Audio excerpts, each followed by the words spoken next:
Everybody good? Okay, good evening, everyone. Again, thank you very much for coming and participating. I'm really looking forward. I got some really nice feedback from some of you, and I'm really looking forward to continuing on our journey together. Chesky, thank you very much again, Chesky. I want to thank Michael and Estelle Stein for sponsoring these classes, Dr. Aviva Goldstein for helping me on the research, and for Chesky for being in the control room. Thank you very much. So Chesky messaged me today and told me that he actually used some of the learning. It was in Clinton School. Chesky's a faculty member at Yeshiva Flatbush. So let me share with you and everybody else. First of all, Rabbi Horowitz, you give me way too much credit. I'm just a fan, a chassid of you, and I'm lucky to be part of this. So you give me too much credit. I'm a guidance counselor. I work at Yeshiva Flatbush Middle School. Yesterday we had a parent program, like a parent support program, in light of COVID and the riots and just a lot of stress that a lot of parents are dealing with. So we had a parent program, and part of the program was that it was on Zoom, obviously, and we had breakout rooms where each member of the guidance team was able to sit or Zoom with approximately 8 to 10 parents. So one of the lessons that I was able to impart, and I just thank you, it was mamash min hashamayim to have that nugget in me. So a lot of parents were struggling with being in the moment. Like it's so much going on. Each parent has around 5 roles. You're a parent, you're a teacher, you're a chef, you're dealing with so many different ages. So how do you focus when you're in the moment? How do you deal with your kids? So it hit me that, hey, and I shared with the group that, I actually joined a parenting class with Rabbi Horowitz. And in the program was the concept of versus supervisor. You're breaking up a little. You hear me now? Yeah, go ahead. So one of the things that I shared with the group that, I mentioned that I was, I was with Rabbi Horowitz, and we had this program that he was doing, and one of the things that he was preaching, what he was teaching us, was a concept of mentor versus supervisor. And I said that's a great way to have a stop sign whenever you're struggling with how to respond to your child. And I spoke to teachers as well. Think about, what is your role right now? How do I want to get my message to this child? Either I could be a mentor, which means I understood it, which means to guide him long term. How is he? How would I want him to? How is he going to respond the way I'm reacting to him?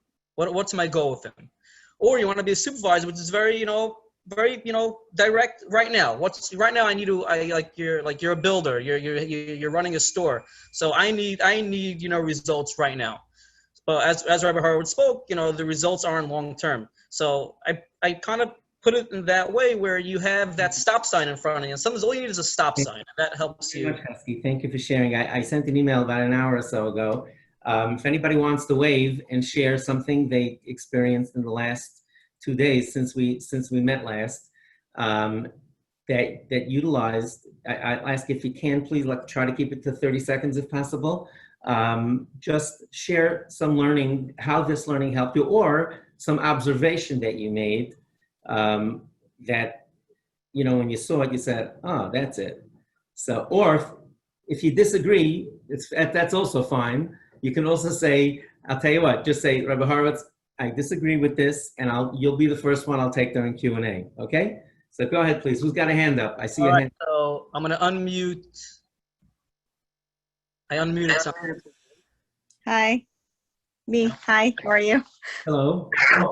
Thank you so much. I really, really enjoyed the class. Pleasure. Thank you. So today I was in the car, or last night I was in the car with my daughter who's 13, and she's very out of the box. She has a lot of interests that I've never heard of in my life. And she started talking to me about something that was a little out of my comfort zone that she was really into. And I was about to I was starting to get a little okay. And I'm wait, I remembered what you were saying about the transition time and how this is like a normal part of the process because of all the changes that they're going through, and it's, you know, finding their identity and figuring out who they are. And I was just like, I'm just going to listen to her with an open mind, even though this is like, Hey, very good. I love it. Thank interesting. So thank you for that. you for sharing. Anybody else?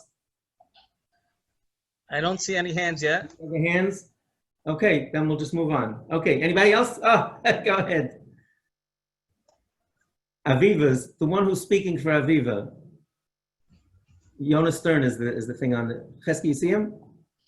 I got it. I don't see a hand, so. Go ahead, please. So something that you said in the Q&A about just sometimes it could be the kid's personality that they just don't want to open up about things and they're more to themselves. So that kind of helps me. September birthday? September, yeah. September 6th. It helps me.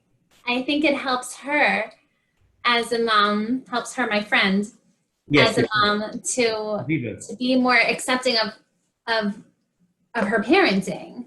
That Right. that I'm not necessarily doing something wrong with her, that this is just who she is, and just kind of accepting that. And also what Shira was saying, that, you know, these like silly things that, or things that I think are very silly that she's like very into, like home design on the iPad. When she sits and she's like, oh, I want to show you the 20 rooms that I just did. And I'm like, so not interested. But that's her wanting to share with me. So I just, I once had a very, I sit and I look at it and I'm just. I once had a very, very, very Haredi fellow whose kid was very into cars, and he called me up and he said, Mazina will go to the car show in the Javits Center. I said, kauf 2 tickets, buy 2 tickets, and go with him. Anyway, go ahead. Thank you very much for sharing. We had one more hand I saw, and that'll be the last one, and we'll get started. I saw a digital hand, I think. Was there? I think that was the old hand. Okay, an old hand. Okay, welcome everyone. Let's get started then. Thank you. This is really, I made a note to share something with you when we're starting now, that wasn't in my presentation. When I started my yeshiva 23 years ago, and I was very determined to do staff development, to do training for my Rebbeim, and I retained somebody, Rabbi Chaim Foyman Zatzal, who was just unbelievable. It was amazing. It was transformational for the school, for myself, for the Rebbeim. But I looked up some of the research into how much of the staff development, of the things that you teach the teachers, actually happen differently in the classroom. Okay, forget the inspiration and if they feel good about it and if they go home and tell their spouse and their friends and they love it. Bottom line, does anything change in the classroom? The research is honestly pretty depressing. That way more than 50% of staff who attend classes that they like, it's just that we're creatures of habit. Maybe we'll talk about that during next week's session. I have a little module that might be relevant to this. But what I looked up is, I looked up research saying, what can a principal do as the head of the school?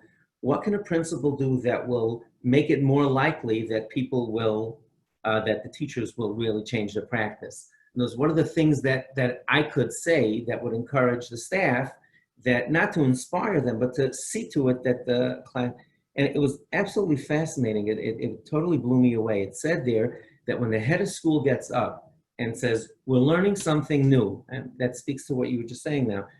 We're learning something new now. You're all gonna be clumsy at it because you've never done it before. In other words, let's say you learn cooperative learning, which is like you put kids into groups, and you watch a video about it and you say, oh my God, this is like this is amazing. You've never done it before, you're a frontal teacher. So the first few times you do it, you're really gonna be not that good at it. And kids are gonna start yelling at you, I wanna be with this one, I wanna be with that one. And then immediately, so remember back to your seats and you swear the next 10 years, you're never trying anything new. So if the head of school gets up and says, folks, we're learning something new and you're gonna make mistakes and we're gonna celebrate your mistakes because that means you're learning. It's a process to get to learning. make them comfortable. And you say, look, I'm also learning this. And if I come into your classroom and I'm not knowledgeable about things you're saying, please be patient with me because I'm also learning. But in a learning culture, we learn from we said about yesterday, right? We learn from mistakes.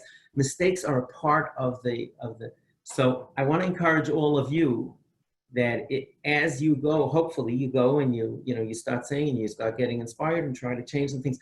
Don't expect like all of a sudden like an angel's going to come, a malach's going to come by and wave a magic wand because you listened to your daughter's home design, looked at it, or you didn't say anything in the car. Right now they're just going to say, yes, mommy, what can I get? Can I get you a coffee or a tea? That's not what it's about. It's a process. So be comfortable working with it. Okay, let's get going. So tonight's talk, we're actually going to build on what we spoke about on Tuesday.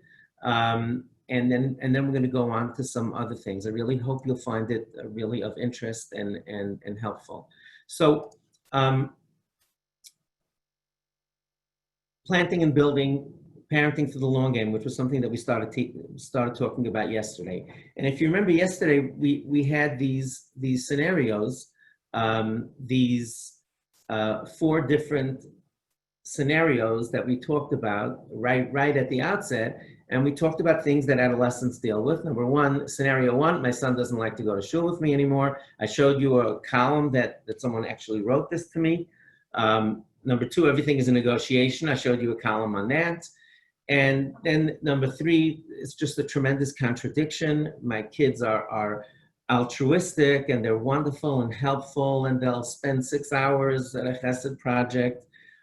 Which is beautiful, and then I can't get them to put a bag of groceries away. It's so confusing because they themselves seem to be a contradiction. And number 4 is about affection and how weird it is that sometimes, the kids are extremely affectionate, and they used to be affectionate. Now they pull back almost all the time, and randomly out of nowhere, sometimes they just like pop up and want affection at the strangest times, and then we start enjoying each other's company, and then 5 minutes later, boom, they're gone. Okay, so we're going to go through them. I'm not going to go in this order because 3 and 4 are shorter, so we're going to go through those, and then we're going to go through the 1 and 2, where we're going to branch off into similar related topics. Okay, so again, please hold your questions. I'm gonna, I would like to do the same. In other words, end the presentation, and then we're going to, I'll be delighted to take your questions. Okay, so again, I hope this is validating when you see the research on this. So here, this is teens as walking contradictions.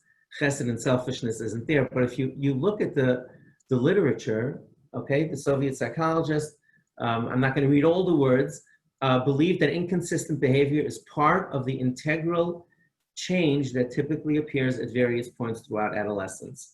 And it's really a fascinating concept, and the concept is that they're trying out different ideas and traits that they want to become.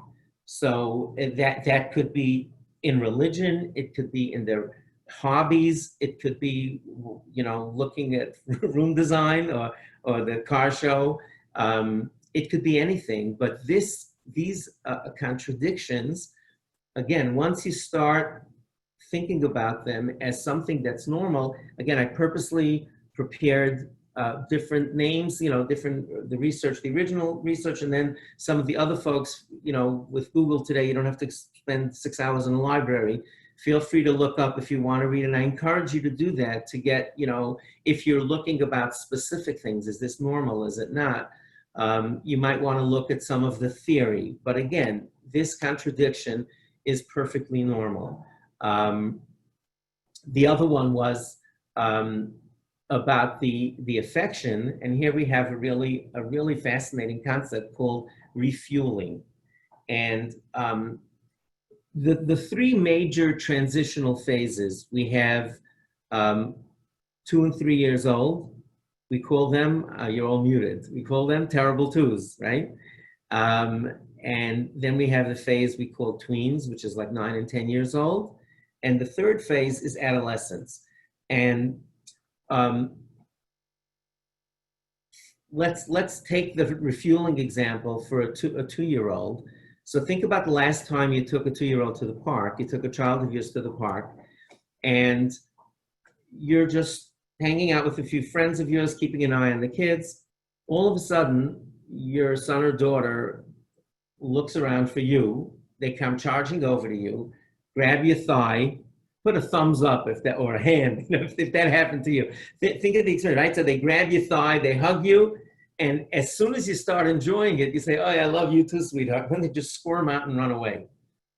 Got a couple of thumbs up? Okay, right, waving, good. So we've all gone through this, and that's just as confusing as a 15-year-old who comes and sits next to you on the couch Friday night after you've been begging him, as we spoke about yesterday, right? You've been begging him to help you with the housework, nowhere to be found. Come on, Ma, see you later, don't bother me. And then at night, when you're finally relaxing, they snuggle up to you for a little while. And your initial reaction is, you just want to unload all the things that you wanted to say during the day. It's so difficult not to do that. You know, I would say it's like if you're on a plane and the Wi-Fi is broken and you're working on stuff, so you have like 15 emails in the outbox. So as soon as you get your Wi-Fi, boom, you send them all at the same time. So like we think about all the things that you've been wanting to tell your child since since the last time you sat down with them. Now when they come to you, it's a great time. Oh, by the way, you remember your book report that we talked about? Okay, so the refueling, the research shows, again, I'm not going to read all of it, but just read that the players are, that it's healthy separation and emotional anchoring. Those are the terms that are used. And what it looks like, think of your 2-year-old. Your 2-year-old is in the playground, having a good time. All of a sudden, wow, there's a lot of people I don't know here. Like, oh, Ma, Dad, Ta, whatever, Abba. They come running over to you and they really refuel. They fill up emotionally. They get secure around you. They grab your thigh. They hold on to you. And again, here's the hard part for parents. You're like a battery charger. You're a fueling station. You're a Tesla plug-in. That's your job then. And that's why it's probably the worst time to have those conversations with your kids about the things that are bothering you about them, because they're coming to you for support. They might not even understand it. And sometimes it comes at the most random moments. They may have, and you don't know what, in other words, with a 3-year-old, you can figure out why they're coming to you. With adolescents, you usually don't know. Maybe one of their friends' parent just got sick, and they're just terrified of your mortality, and they just come over randomly and just decide that they want to nest with you for a little while. So this is a refueling, recharging thing that is normal and healthy. So I'm just encouraging you as parents, this is all part of the package, to understand that this is normal and not to do what any normal person would want to do, which is, now that you have them, talk to them about things. That is not the time for it. But again, going back to this scenario 4, this is exactly what, just like we spoke yesterday about the fellow getting an electric shock. If you're a parent and you don't understand, it's like, what's going on here?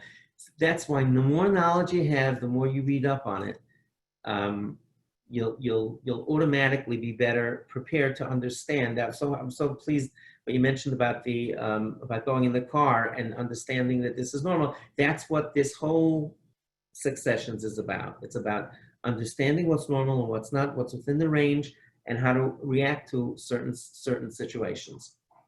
Now, the shul thing is that was scenario number 1. My son doesn't want to go to shul with me any longer, and this is also this same confusion about distancing from parents really is an inherent part of adolescence.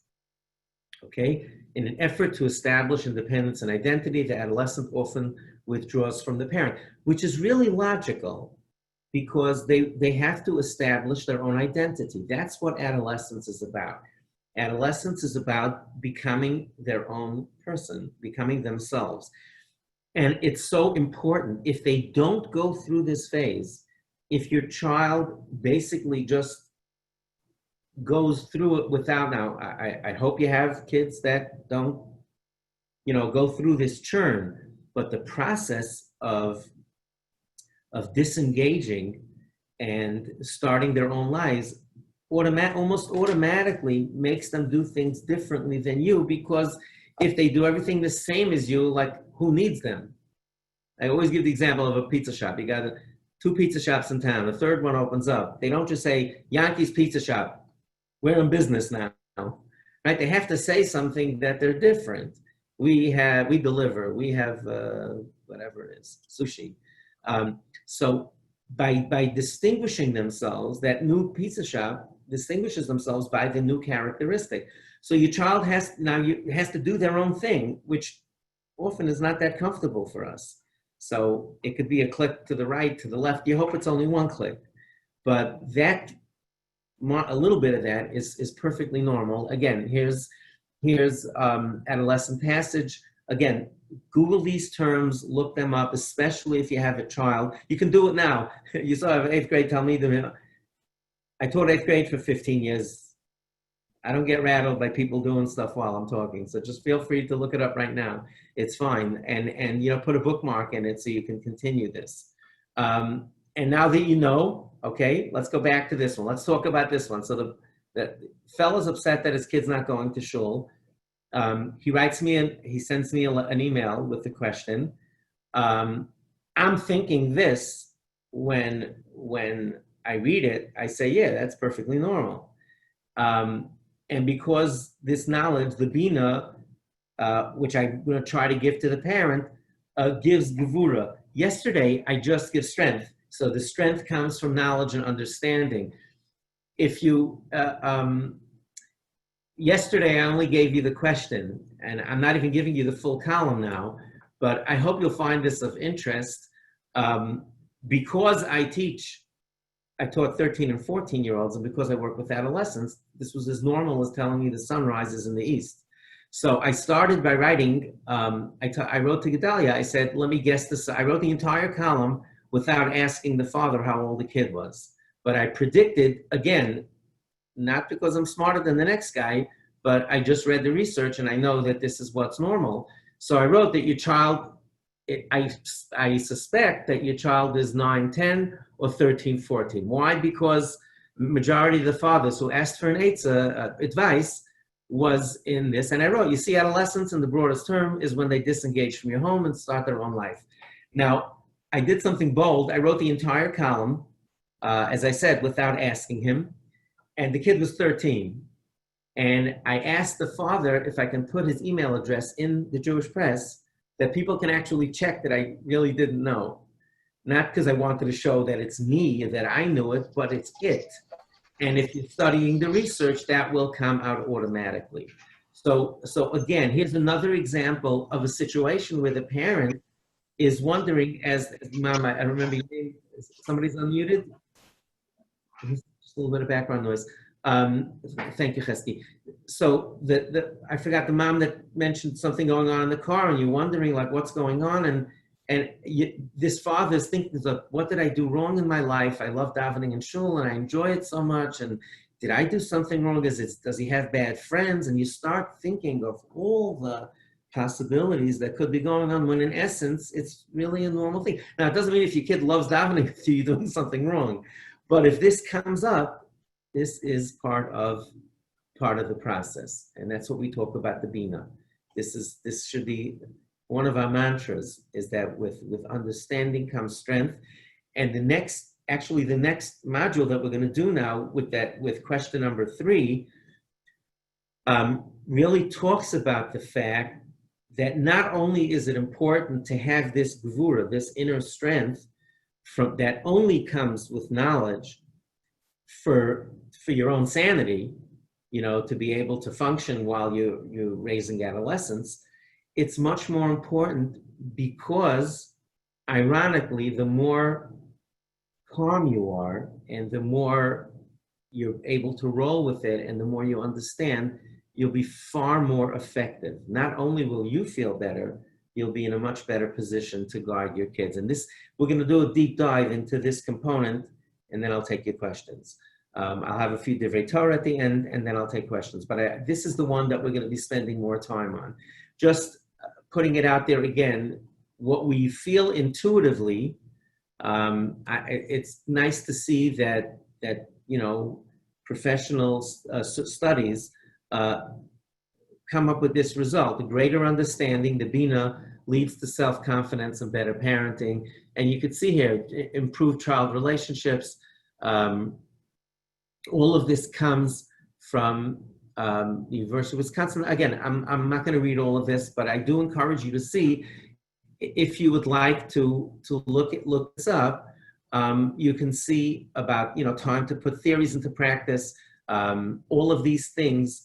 The more you understand, the better you're able to implement.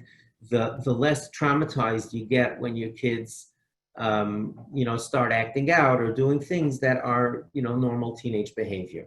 So let's go back to this one, and let's just talk about this one over here. This scenario 2, everything's a negotiation. Who's the boss? And I'm telling you this by way, I see some husbands and wives looking at each other. That's not what I meant. Okay, so who's the boss? What I mean by this is that one of the reasons that adolescence is confusing is because we really don't know the roles. In other words, if you ask a 6-year-old who's in charge of the house, they'll say, my parents. If you ask a 22-year-old, who makes rules for you? I asked the wrong question. Who makes rules for you? So a 6-year-old will say, well, my parents do, and my teacher does, whatever. Do you make your own rules? No. If you go to a 22-year-old who's living at home, who makes the rules, you say, I do it. I'm respectful to my parents, but, I'm in charge of my own life now. Now, how about a 13-year-old?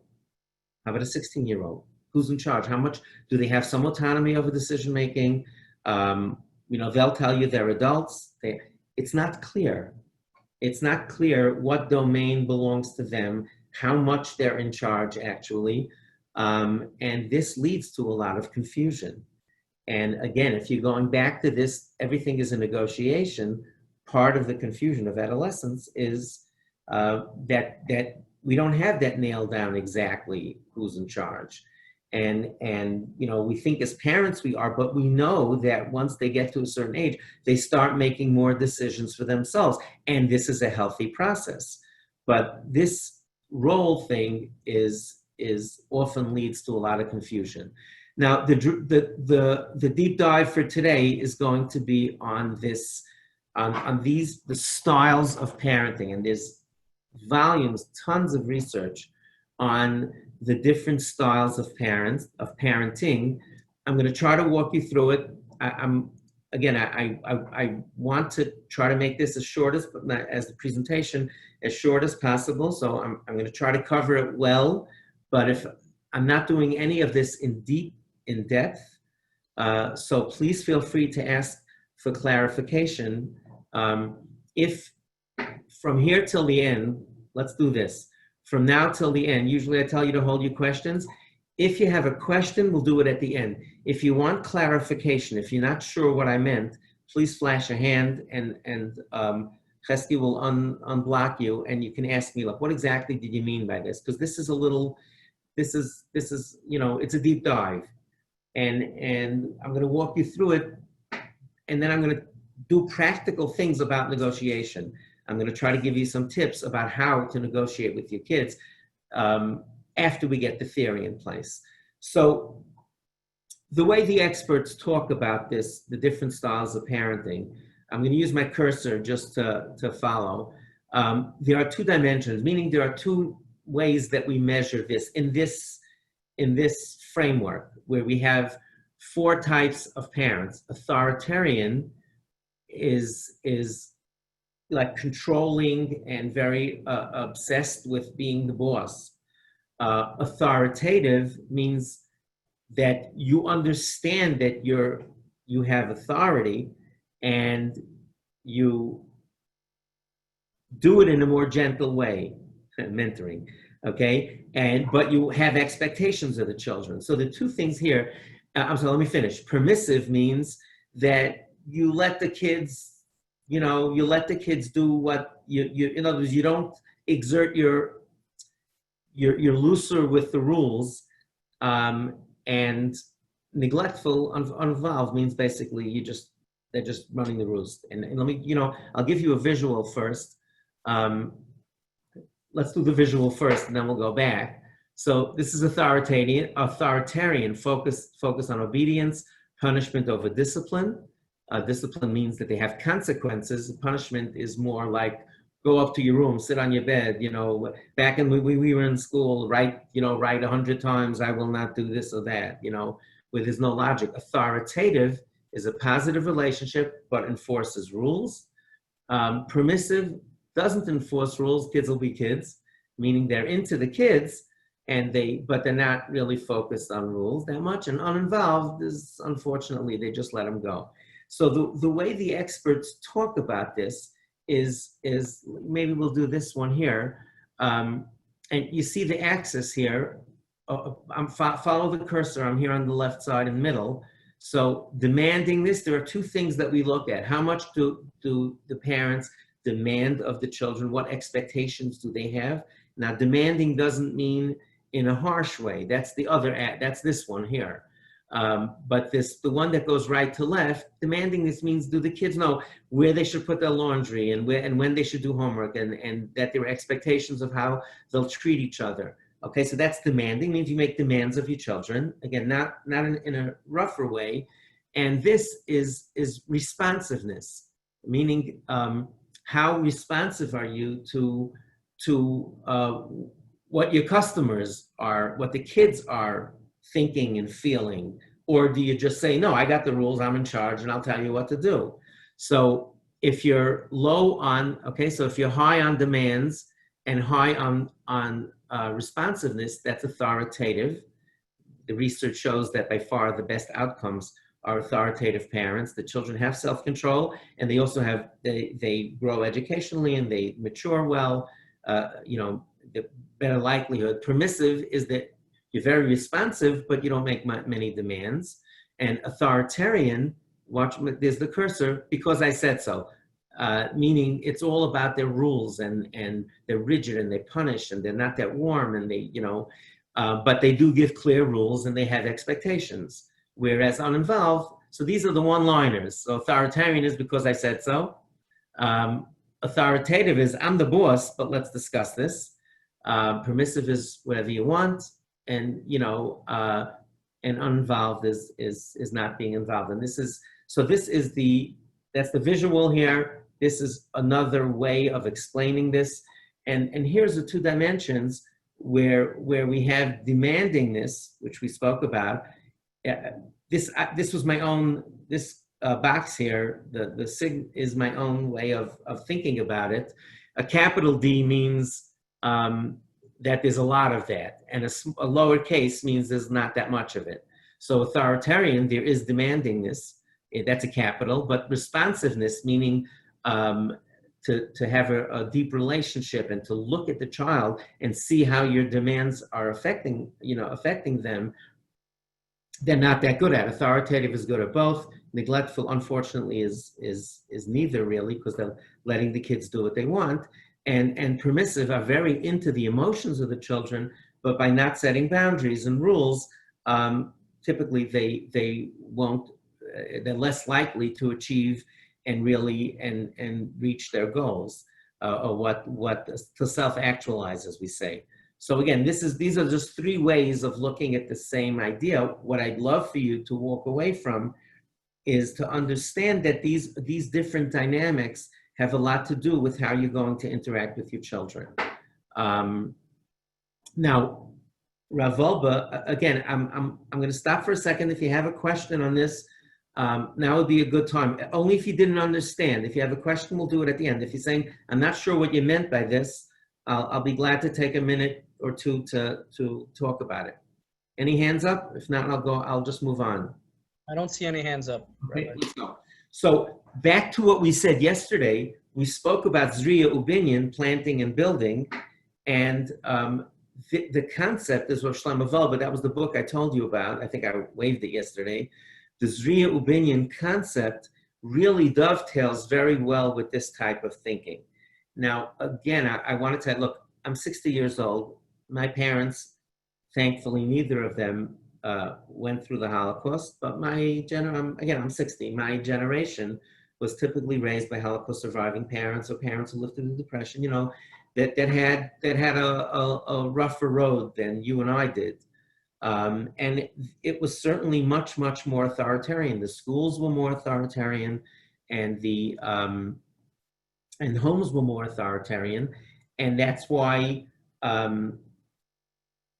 often we tend to parent the way we were parented unless we stop and think about it, which is why we're doing this. So people who were raised in authoritarian backgrounds will often tend to that, thinking that that's like the only way to go. That's why we're doing this talk, and that's why we're talking about this now. So Rav Wolbe's building and planting, the building and planting really goes along these lines. Building is, I told you to do so, right? In other words, and Rav Wolbe says that you have to do that sometimes also. But the idea behind it is that the planting is an organic process where you explain things to children and you talk things over with them. And as we know, it's messier at the beginning. That's the important part. The reason that people are authoritarian is because at the beginning, it seems to work well. If you have an authoritarian teacher, think about this. If you're measuring a classroom by how quiet it is, okay, by how quiet it is, an authoritarian teacher will probably have a quieter classroom because the children will be afraid to talk because they're going to get punished. Hopefully punished. I'm not even talking about corporal punishment. When I grew up, folks, we didn't do any timeouts. That was a timeout, So, but I'm not even talking about corporal punishment. I'm just talking about strict punishment that doesn't teach anything. The research shows that it just breeds resentment. So an authoritarian way of doing things is more based on rules. And what Rav Wolbe speaks about is the notion that we always need some building, but the emphasis on planting, Rav Wolbe, I'm going to do a little bit of Torah here. Rav Wolbe says that the two times in Kriya Shema, we say in the first parsha of Kriya Shema and the second parsha of Kriya Shema, we have the same thing, l'daber bam v'dibarta bam, it sounds v'shivtecha b'veisacha, right? So Rav Wolbe says at the beginning, you're speaking, okay? That Rav Wolbe talks about that the v'dibarta is a building thing. You speak. L'daber is the second time where you train the children well enough and you motivate them and explain to them why they're doing it so that they want to do it themselves. That's the planting, okay? So if a kid says, why do I have to daven all these words? And you say, what do you mean? Hashem said, Chachamim said you should do it. You're smarter than the Gedolim, right? Or you say something like that, you might get them to do it, the dibarta. But to have it organic where it goes by itself is more rare. And that's Rav Wolbe's concept of Zriya Ubinyan, really is based on that model. And here, look at the bottom here, that's the point. Bricks, which I mentioned briefly yesterday, bricks don't grow additional layers. You finish your bricks, it's not going to grow anymore. So your effort and your emphasis and your setting rules with the children and telling them to do things, which for some things you need to do, it's not a long-term experience. It's not going to grow. Whereas trees grow after your effort ends. It's really an important point to think about. Here's the practical part of the night about negotiation. And we all deal with it. And I really would love it if you try this out. And you got along. Last time we had 2 days, we only had 48 hours between classes. Now you have a whole weekend. We're meeting again on Tuesday. So Here's my take on it. This is not research. This is Yankee, okay? But you see on the bottom, authoritarian, I'm the boss. Authoritative knows that only the boss negotiates. I'll do that first. Because when parents call me or contact me and they say, you know, Rabbi Horowitz, everything is an argument. I can't believe it. I say, I want you home by 11, so it's 12. And it's, you know, every single thing is a negotiation. Here's what I tell them. Only the boss negotiates. Okay? So if your child is coming to you and negotiating, that means there's a recognition that you're the boss and they have to listen to you. Now, what it really, they don't say that, just for the record, right? They don't come over and say, you know, Mom, Dad, I know you're the owner, you're the bosses of the house and I absolutely have to, but if they're talking to you, that means they know you told them you want them home by 11, they say 12, that means they acknowledge that you're the boss. All the years, I've been working with adolescents for 40 years now, Baruch Hashem. When parents tell me that we're arguing, I go through this with them, something like, you know, about this negotiation. What I'm going to talk to you about, ways of doing it in an effective manner. But all the years, if a parent tells me, I told my son, you have to be home by 11, and they just walk right out the door, and this is a pattern, I tell them this is beyond my ability to help. I encourage you to go for professional counseling because you're not the boss. Okay? If the kid says, I'm leaving, they're not arguing with you whether they're coming back at 11 or 12. They just walk out the door. You got to get back on the chair. Right now, you're not the boss. And it's okay. Some of us go through phases like that with some of our children. But so the first thing is to be self-confident. You don't have to be reminded that you're the boss. Your child is negotiating with you. So that means they're acknowledging that you're the boss. An authoritarian loves talking about how they're the boss. If you look at really strong people, folks, they don't talk about how strong they are. They just are.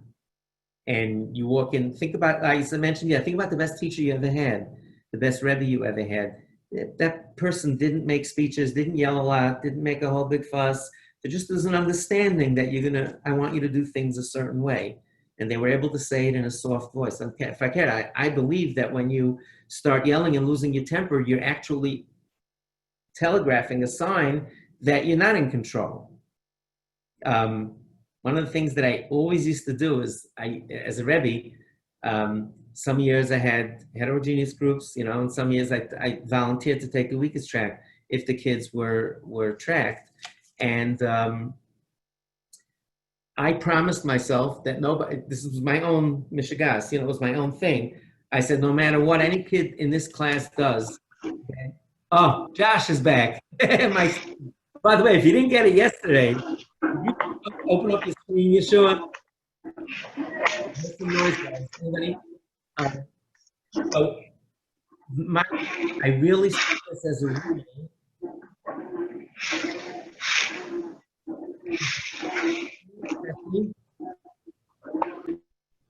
Chesky, you there? Let's see. Okay. Just folks, can you all check if you're muted? If you're not muted. I got that, Rabbi. Thanks. Thanks so much. Okay, great. Thank you. Sometimes you have to refresh that mute thing. So let's get my Talmud here. Yeshua, unmuted. So in my classroom, we may not have noticed this, Yeshua. By the way, Yeshua, we spoke yesterday about them having a child in our yeshiva. He was also my 8th grade Talmud. That's what he was kibitzing about. If I was talking about him bringing in his homework. So one of the things I'll tell you, Yeshua, I'll tell you a little bit, Josh, I'll tell you a little background. I had a thing that no matter what disruption ever went on in the room, I sort of made a promise to myself, no one's gonna get me away from my lesson for more than 5 seconds. Okay, so if, not you, of course, but if somebody, of course, two people got into a fight with each other, they were arguing or they started doing stuff that rowdy, I say, okay, Josh, we need to talk about that during the break. Anyway, as the Gemara says, I don't know if you remember that. You remember me raising a voice? Never. Okay, so. Never. What? Never. Thank you. So, But you didn't know about the 5-second rule. Why? Because when I was in class, if you weren't in the mood of doing homework, you'd make some trouble, and Rebbe would give a 20-minute mussar shmuz. It's not right, it's not the it's a. Meantime, you didn't have to do homework because you didn't learn any Gemara. And you certainly, not me, no, it was me. In other words, you can get me off my game. If any kid, if a 13-year-old kid can get me off my game, then I'm not the boss. So I set up a culture that this is not happening. You do what you do. Okay, we'll talk about that later. Anyway, as I say, I'm not moving. I'm not budging. I got a lesson. I'm going to teach it. I would stop and horse around with the guys. So, do what I do here. And, sorry, when things get a little dull, move around a little bit. But I didn't at the beginning, I had to fake it. I got to tell you, I started teaching when I was 22. But projecting a sense of control really is important. And as parents, it's normal to lose your temper, and it's normal to get upset. If you find it becoming a pattern where you're doing it a lot, it's something I encourage you to really reflect. Besides for the fact, the culture of your home and everything else, your effectiveness diminishes. Think of people in public life, people who are obsessed with thinking that they are the boss, and talk about it and think about it and worry about this one's going to think I did this, I stood this way, I went this. The real powerful people don't do this. Little menschelach that are busy with all this nonsense. So I encourage you. That's what these rules are. I'm going to go to these rules in a very practical way. Let's go into this negotiating thing. So number one, the most important thing, again, remember you're the boss. And if you're going to be too authoritarian, you may not be the boss one day. Because if you just keep getting rigid and saying no, no, no, no, no, sooner or later they're going to say it's not working, and they'll really test your limits. But don't assume, here's the point. Teach them to negotiate. Don't assume they know how to. Teach them to negotiate. Don't assume they know how to negotiate. You tell a kid, clean up your room. They might not know how to do that. I had a hard time with that. Now I have a hard time organizing papers. I'd like to think I'm average intelligence. It's not something I do well. I'll need help with that, especially if I'm in school. So why would you assume that your child knows how to talk to you, how to dissent in a respectful way? So you make a set of rules, and then your child wants to do something differently. You said 11 o'clock, they want 12 o'clock. How do they do this? You haven't told them yet.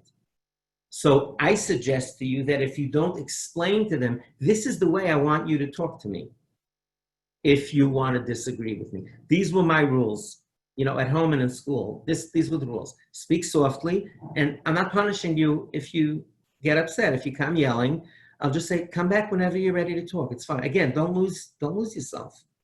If your child starts, again, remember I said at the beginning about making mistakes? This will be clumsy if you haven't done it, but stick to it. Stick to it. And you don't have to make these rules. You can do anything. You can tell them to yell. I want to hear you laugh. But these are the rules that I made that I felt were reasonable. So if you're yelling at me, listen, I know you're upset. Take a minute. I'm here. Come to me whenever you want, but you have to speak softly. Make a counter offer. If I say 11 o'clock, you can't say no.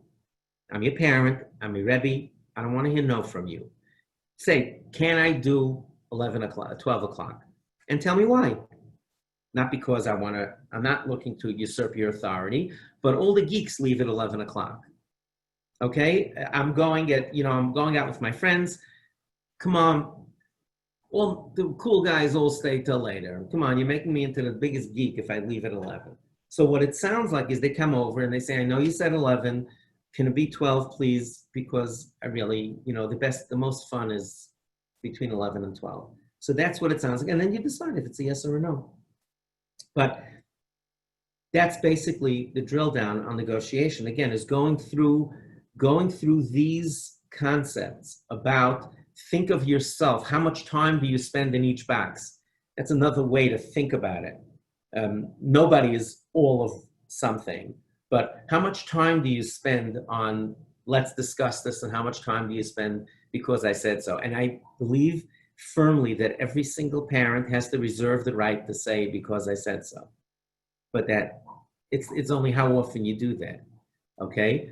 And like working your way through these things, think about the long term as the daber bum, but think about how much time you're spending in these various roles. And when the children come to negotiate with you, understand that it's normal.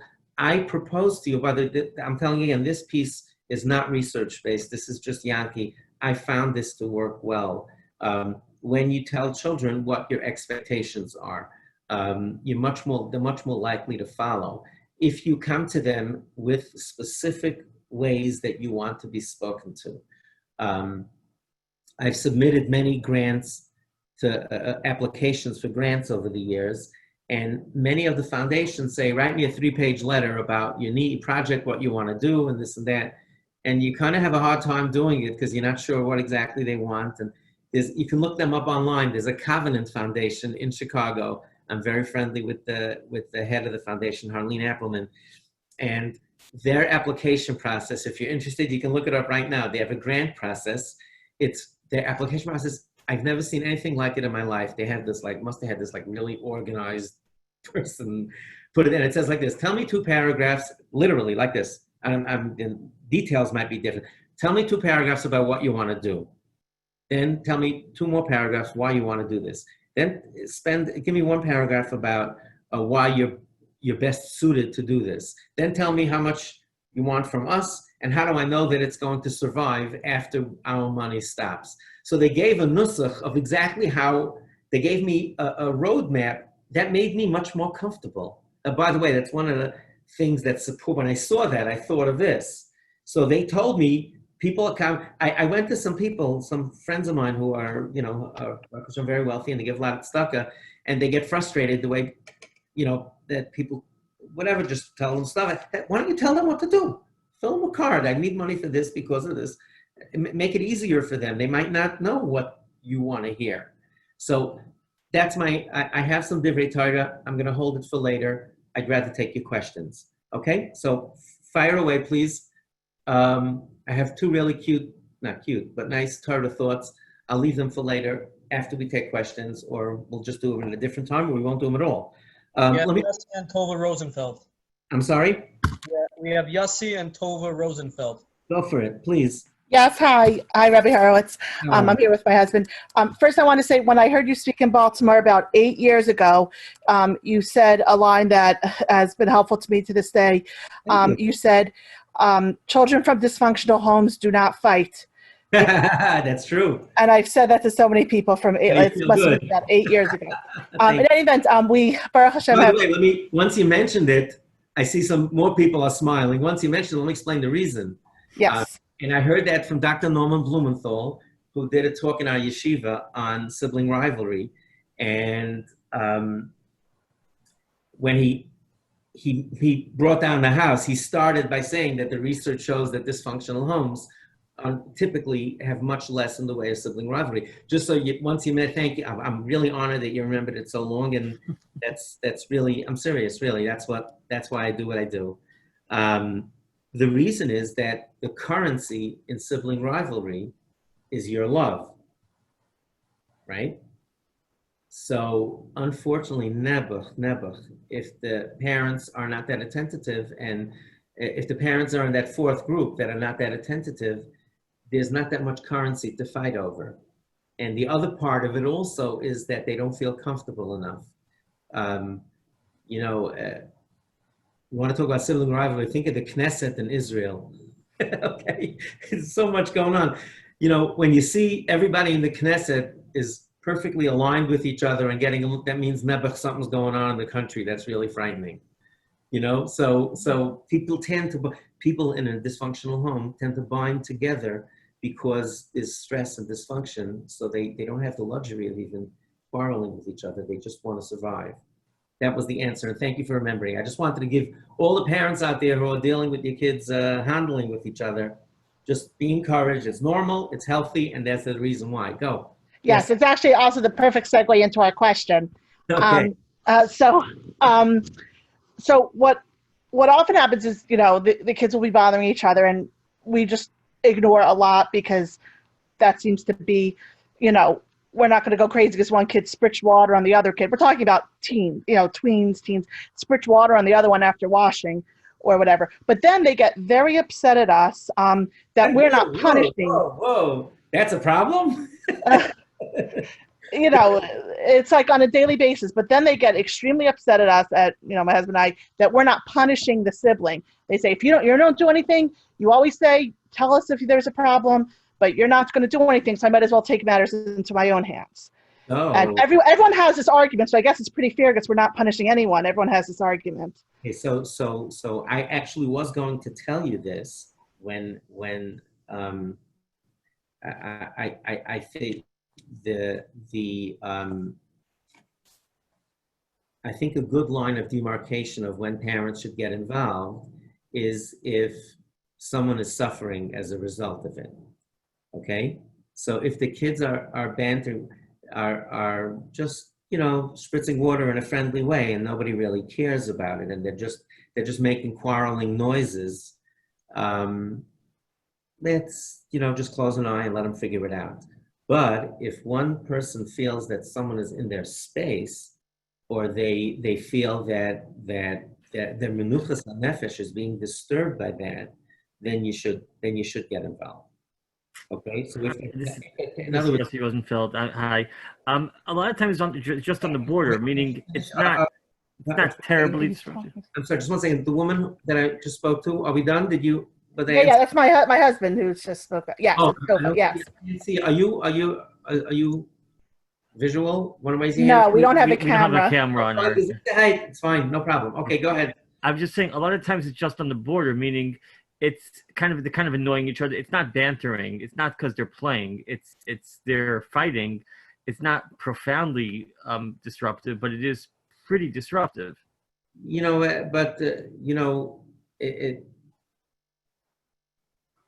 It's disruptive if somebody's disturbing you. Yeah. So I'm saying if they both enjoy it, if they both, I always ask my kids permission if I say stuff about them. But we have two boys in the late 30s, and one of them lives on the West Coast now, and they as soon as they get together, the whole family will joke about it. Within 2 minutes, they both love it. They both look forward to it. Our whole family, it's a big joke. So that's fun for them. If you're in somebody's space and you're making them uncomfortable, that's not good. And that you really look, if it's really a pattern, you might want to think of going for a couple of sessions with a family therapist where you two should go also. And in other words, if it's something that you feel you can handle, go for it. But if you feel that it's not something that's a recurring thing, you might just need some tools to be able to do this in a way that's. Thank you. I think that's very helpful. Thank you.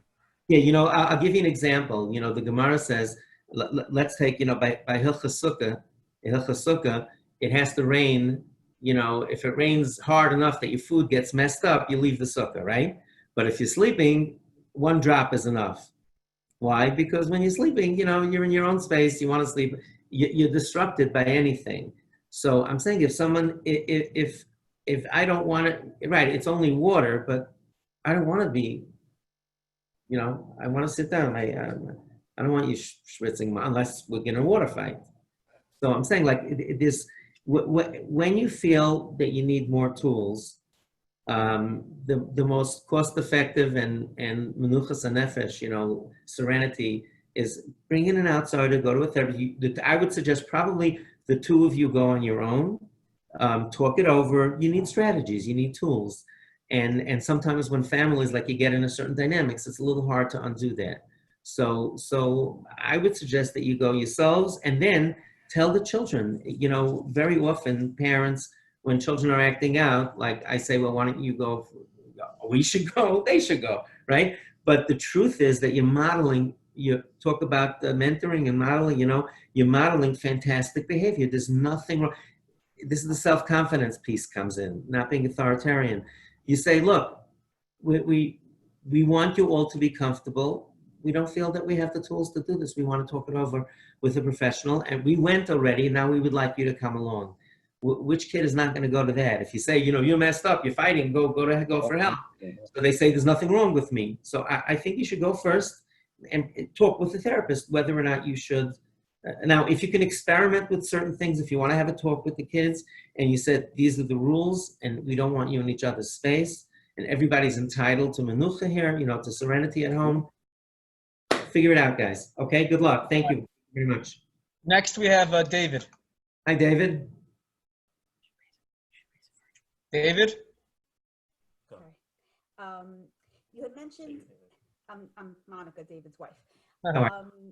You had mentioned that for adolescents that a part of their identity is figuring out who they are separate from us. Right. But what if their identity seems to be about being the opposite of us? Like it doesn't seem to be actually their identity. It seems to just be anti-us.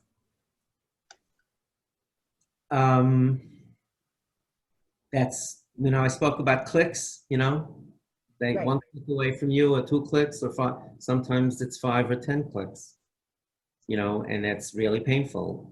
You know, it's not easy when they, you know, do their own thing, but especially if it's in later adolescence, you know, very often, sometimes they're experimenting, sometimes I am going to be doing a talk on adolescence and at-risk behavior later. We're going to do a whole segment, a whole module on that.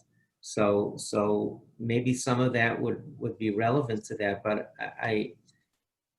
sometimes it is that they just move many clicks from where you are, and it's not a lot of fun. You know, it's hurtful. But you know, I think one good way to do this is ask yourself if they're happy doing what they're doing, meaning do they have their own menuchas nefesh? Is it in a destructive way that they're unhappy and lashing out? That I would be more concerned about. Or are they just doing different things that bring them pleasure that you're not comfortable with? And I call it, I'm going to deal with it much more, I think it's session 4. So let's kind of hold that, but understand the deviation is something that's very normal. And some kids that, you know, I mentioned yesterday about rule followers and rule breakers, you know, so sometimes the kids who are finding their own way, or free thinkers and stuff, it could be many clicks away. It's very, very hard not to take it personally, but it might not be personal. It might just be it. So let's hold I'll hold this for later, and I'll be glad to continue our conversation. Okay. Right. Next, we have Rachel. Hello, Rachel. Hi, how are you? I'm just wondering, first of all, this was really enlightening, so thank you. You mentioned that everything is about the idea of negotiating and teaching the children how to negotiate. Uh-huh. What if it comes to terms of you know, their hashkafas are different, your hashkafas are different. Where is there a line to say, okay, I understand where you're coming from, but this is still what we do? And not to create a fight, you know, not to create animosity and hatred toward the parent or towards Yiddishkeit. How do you keep that line with the negotiation? Sometimes what the negotiation looks like, it depends on the age of the child. I felt this very strongly. I think some of this might also be with that talk, but just, Rachel, the big idea here, this is a Yankee thing, you know, this isn't a research thing. This is my own way of looking at life. I first spoke about teens at risk in 1996. And after doing it for about a year or so, 2 years, I started understanding that there are two distinctly groups of kids that abandon religion completely. I'm not saying your child is in that stage, but Right. I'm saying there are 2 groups of kids whose attitude to religion gets weaker or abandons completely. I call it ozvim et hadat, that they're slowly, their ties to religion are loosening. and the other one is Ozvim et HaChayim, that they're leaving life. It sounds the same. My kid's not keeping Shabbos, so doesn't want to put on tefillin or whatever.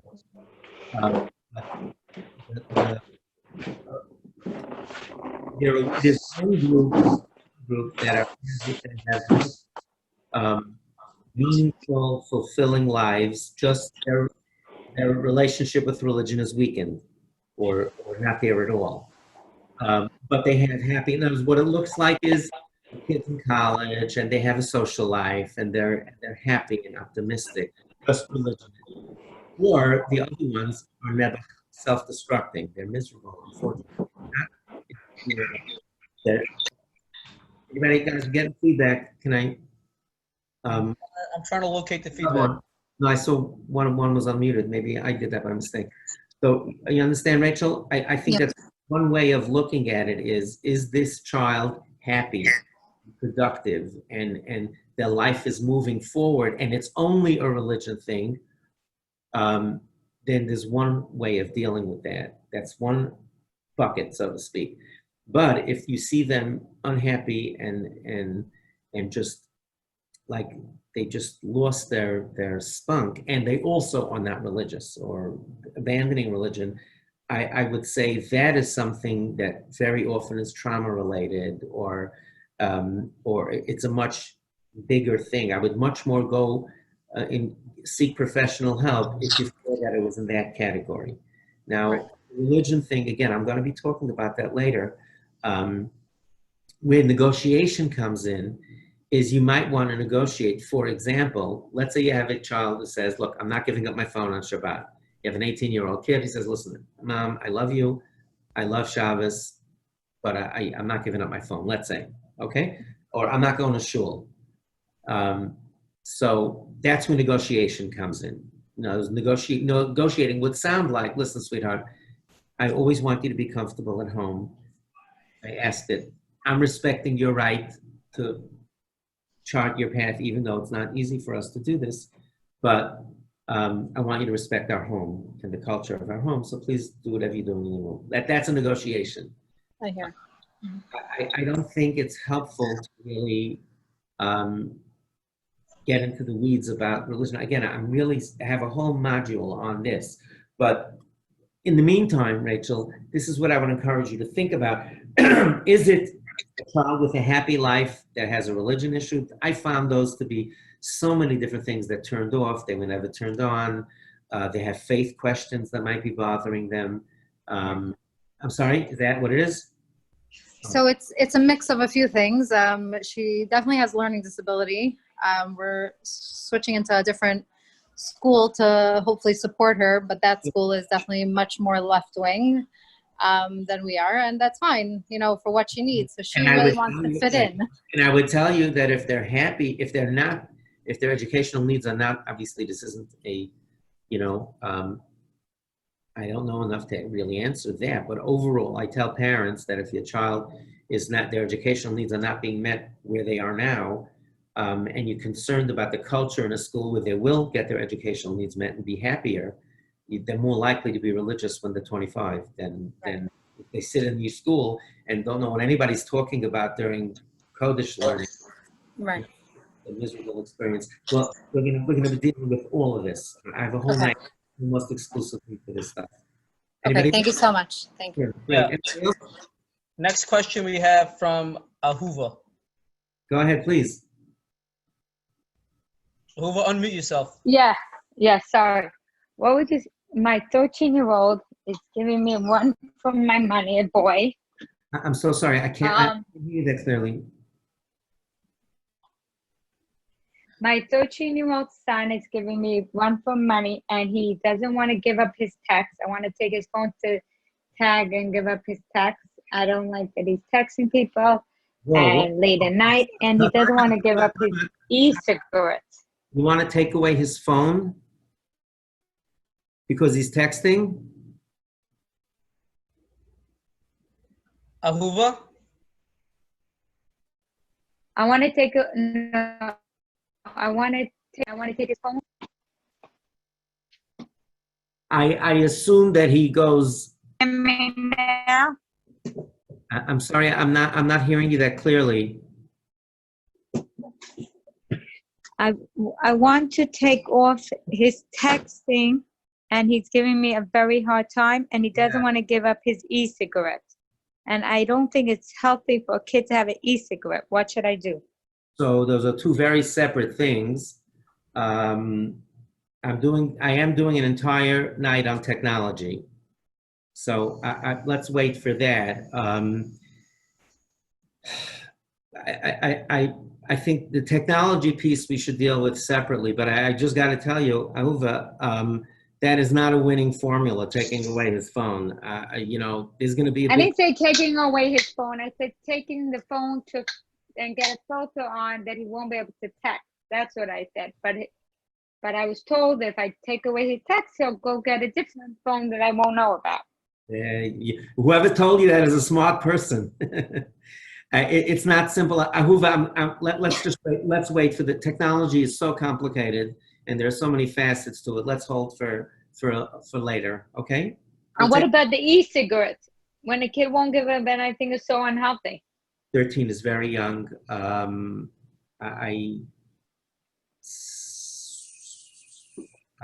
not sure. If you're getting, I think it would be time to reach out for help. If your child is doing e-cigarettes at 13 on a regular basis, and you're getting into these things with phones, you might want to.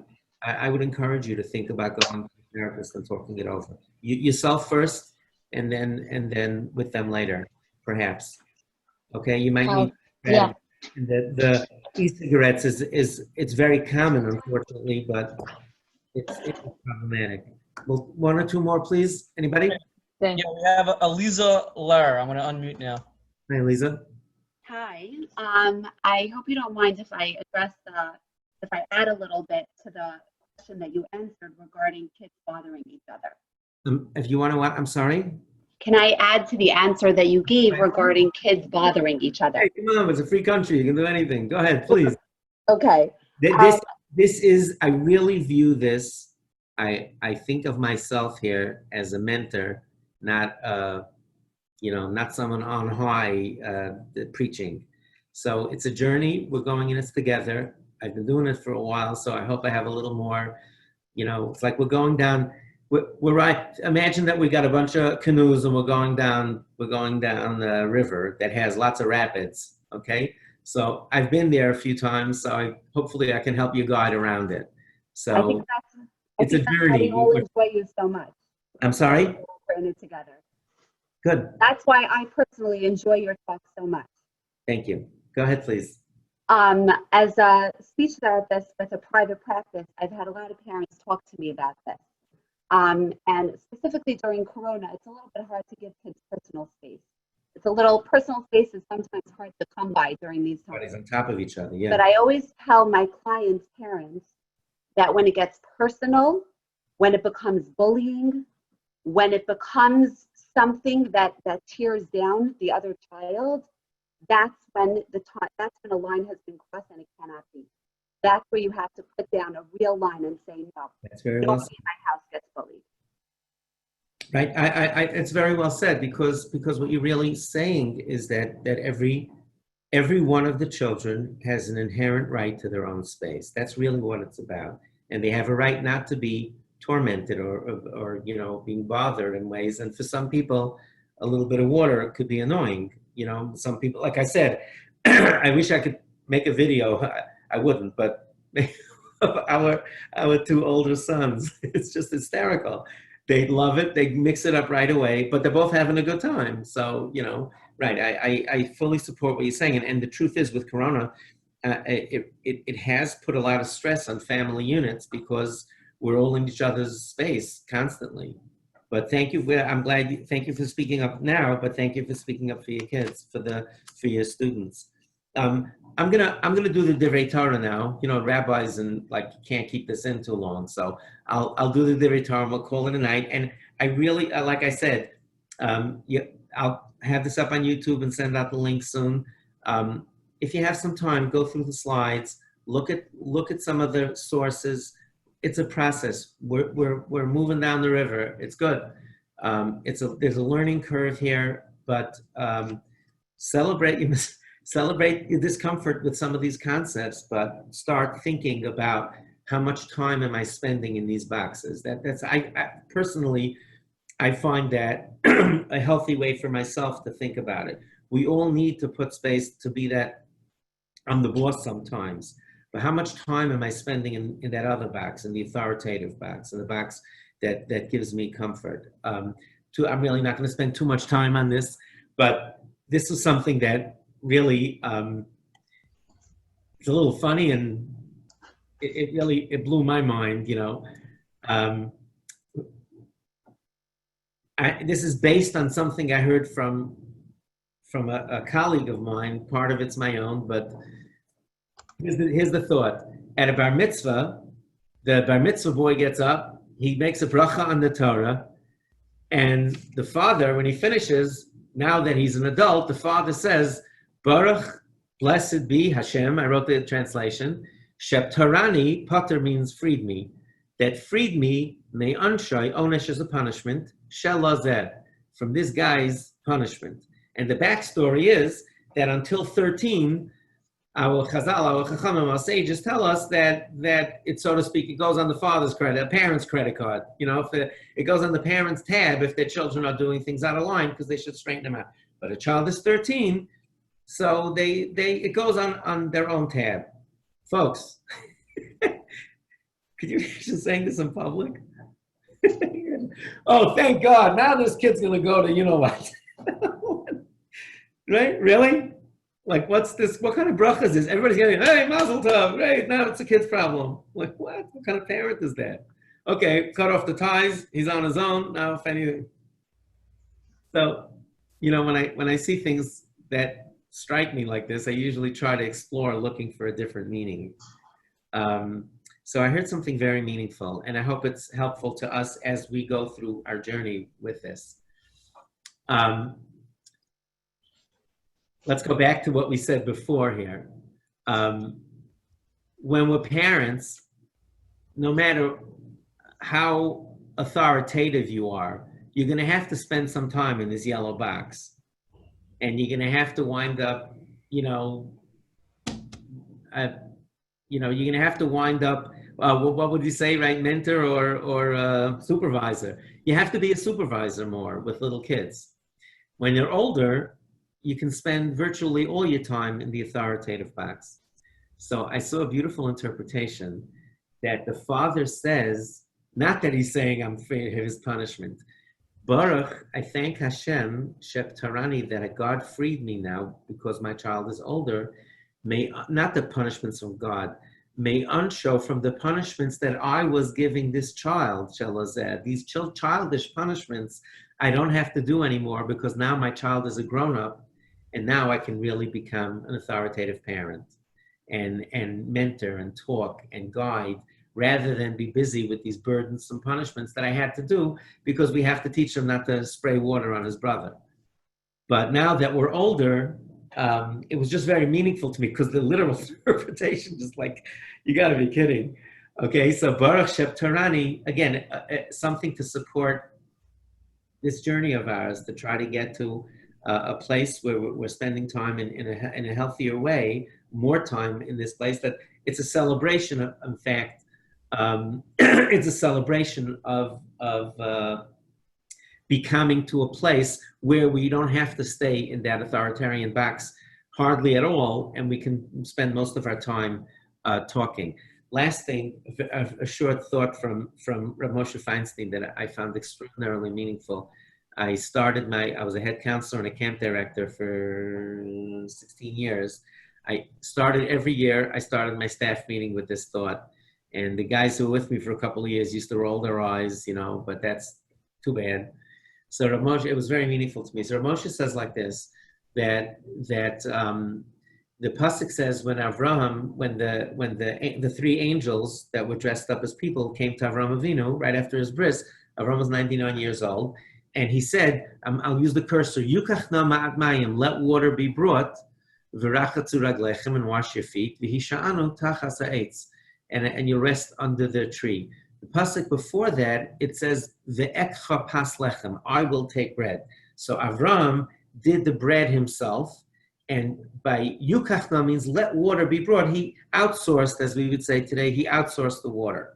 So our Chazal tell us that Rashi mentions that from sources that Hashem in the Midbar, in the desert, when it came time to feed Avram's children, Hashem said, okay, you did the bread yourself. Excuse me. You did the bread yourself, so I'll give bread to your kids myself. So the man came straight from Hashem, straight to the Jewish people without any intermediary. Okay, so Hashem said, I'll do what you did. You gave your bread yourself, I'll give them bread. The water, you said, let somebody bring water, I'll have somebody bring water to you. So Moshe Rabbeinu did it. But it was considered like a click less because Hashem was doing what Avram did. So Rav Moshe asks the following, that's, up until then is not Rav Moshe. Rav Moshe asks the following question. So he says, Rashi says, by the meat, not by the water, but by the meat, it says, Vayitain el hana'ar lasos osa. He gave it, the meat to the child to prepare it. And Rashi says it was Yishmael. Yishmael was 13 at the time. And Avram gave him the meat because he wanted to be mechanachim, to teach him, to give him chinuch, to educate him on how to help guests. So Rav Moshe asked the question, so why would the Bnei Yisrael, so to speak, punished? Why did they get it in a lesser degree? Avram wasn't lazy. Why should it? So Rav Moshe answers that there are two levels of chinuch. One level is what we say, like Rav Elba says, right? And the much greater chinuch was his child watching Avram Avinu do it. So therefore, the highest form of chinuch, of education, is when they see us doing things. And when we give them things to do, we have to do that as parents, but that's not the best thing at all. That, up until then, is Rav Moshe. And I humbly add to that, based on what we're all talking about. I actually said this at the unveiling of, at the Kvura, at the burial of my father, stepfather, whatever. We didn't use the word, we called it the S word at home. He married my mother when I was 6. He raised me. I said shiva for him, whatever. So I repeated this verse from Rav Moshe, and then I asked the question, so why do we need to talk to our kids? Right? If the highest form is modeling, so as Rav Volba would say, that's the real planting. So why don't we only plant? Why don't we only do things? I'll get up and do things, and my children will do things. So the answer is, here's my thought. That with little children, you have to tell them. It's not going to work. They're not going to see you doing things and do it automatically.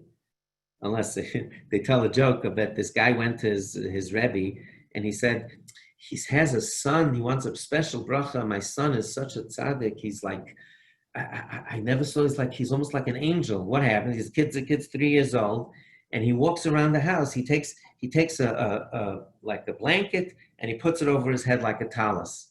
And then he takes rope, and he wraps tefillin. He's such kedusha.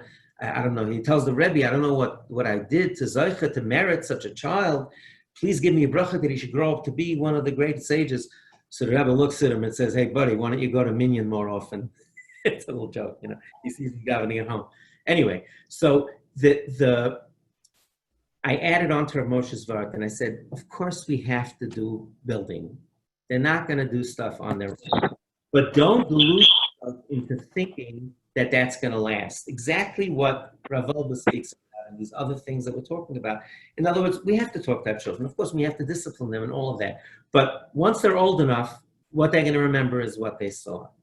So that's just the final thought.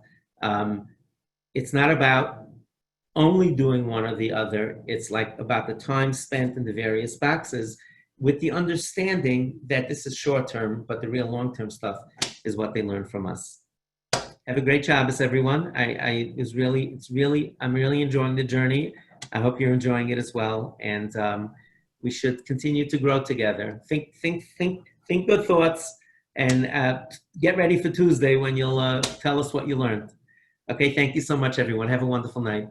Thank you. Thank you. Well, good Shabbos, everyone. Good job. Good Shabbos. Thank you.